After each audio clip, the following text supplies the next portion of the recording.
Hey guys, just was enjoying the Springbok women's win against Brazil, or the lead against Brazil they're playing at the moment.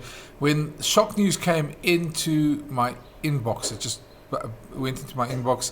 Asenathi in the Tlabakanye has been tested positive for an adverse substance. Now, I'm not a doctor, I don't know what that quite means, but it does mean that he's got a case to face at the SA Institute for Drug-Free Sport. Now, to be clear, SA Rugby put out a statement straight away, and we'll go through the statement now.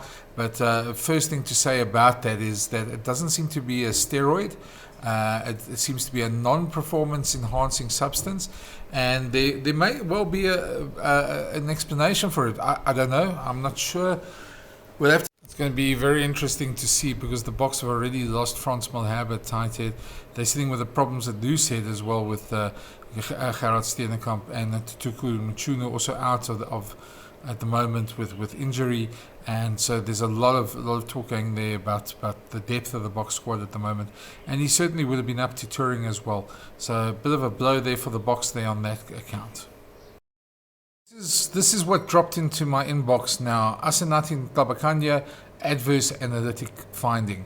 Media advised that Springbok prop forward Asenathi Tlabakanye has provided an adverse analytical finding during random testing by the South African Institute of Drug-Free Sport.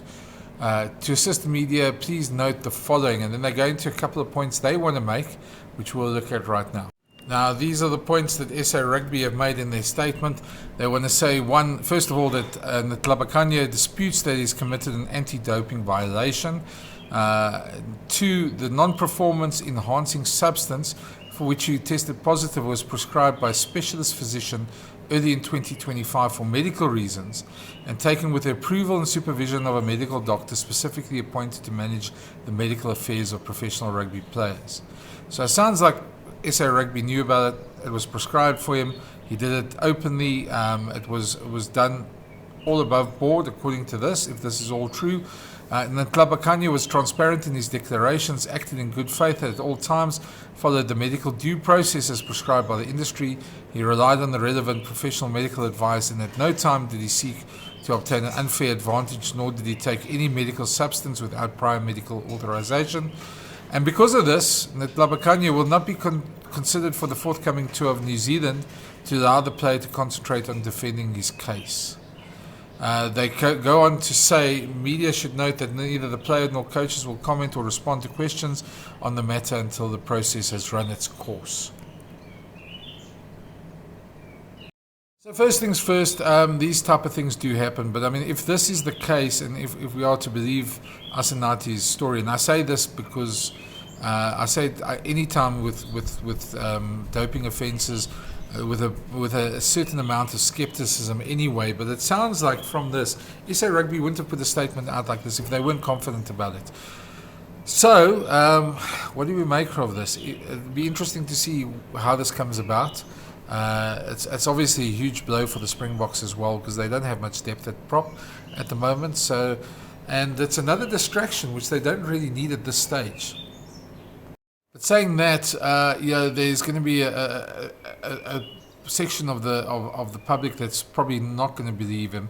I don't have any evidence either way. I was quite astounded when I saw this drop into my email now. It's certainly something that's serious, and I think we've lost Springboks before. Apiwe Dayanti, for instance, before the 2019 World Cup, to a doping offence. This doesn't seem to be the same thing. A non-performance enhancing sort of medication tells me that it's not a steroid. I'm not a doctor, so if any doctors out there watching this could probably weigh in on this thing. But I'll be led by what happens in the process. I think it's fair not to judge just yet. Let's find out more about it. But certainly is a bit of a shocker, and it does leave the Boks with some problems ahead of the world their trip to New Zealand, where they've faced the All Blacks at Eden Park and Wellington. Two massive games, and they would certainly have wanted Asenathi to be there. He's quite a character. He's been exceptional for the Lions and for the Springboks so far, and he's certainly looking forward to a long Springbok career. So it's going to be interesting to see how this plays out. I really hope for his sake it doesn't play out that it is something that he gets a ban for, but I suppose we're going to have to wait and see. We're going to have to see how this plays out. We'll keep a keen eye on it and bring any updates that I receive as well. But for me, it's really a sad thing that he's not going to New Zealand, because he really could have been of value for the Boks in this tour as well, and for his development as a player. I think we've seen a lot this season. He's gone through Camp Dondra there in Don Himon's farm, where he lost 18 kgs, and I'll leave. I just remind you of that with a couple of videos that Rassie put out right here. Relax. Maklein. And yes. Okay, relax. Maklein. And yes. All right. Relax. Maklein. And relax. Last ene. Maklein. And hou daai shape nou. Hou daai shape. Hou my vasbyt. Hou. Kop op. Sak het in. Hou. Maklein. Hou. En hou kop op. Hou jou gat lag. Hou laag. Hou. Relax. Okay. It's also sad because he's already played twice for the Springboks this season, and those random tests take place after, during the camps and during competition. So it's very random. They come to players and they tell them to give a urine sample after games. And so Asenathi played against the Barbarians in the big win against the Barbarians, and then made his test debut against Italy in the second test in Roberto. So it's really a sad time. I think just to leave it there, because we don't have any more information. I'm not going to speculate at all. We'll watch this and see how it goes, but it certainly is a shock to us all. And I'll leave you with just some footage of him getting his Springbok jersey, blazer, and being capped officially after the Roberto test.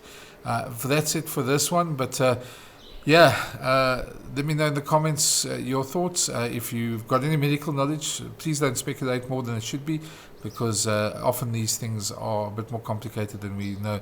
But certainly I'm waiting to see, and I'll follow it as it goes along. But let's leave it there.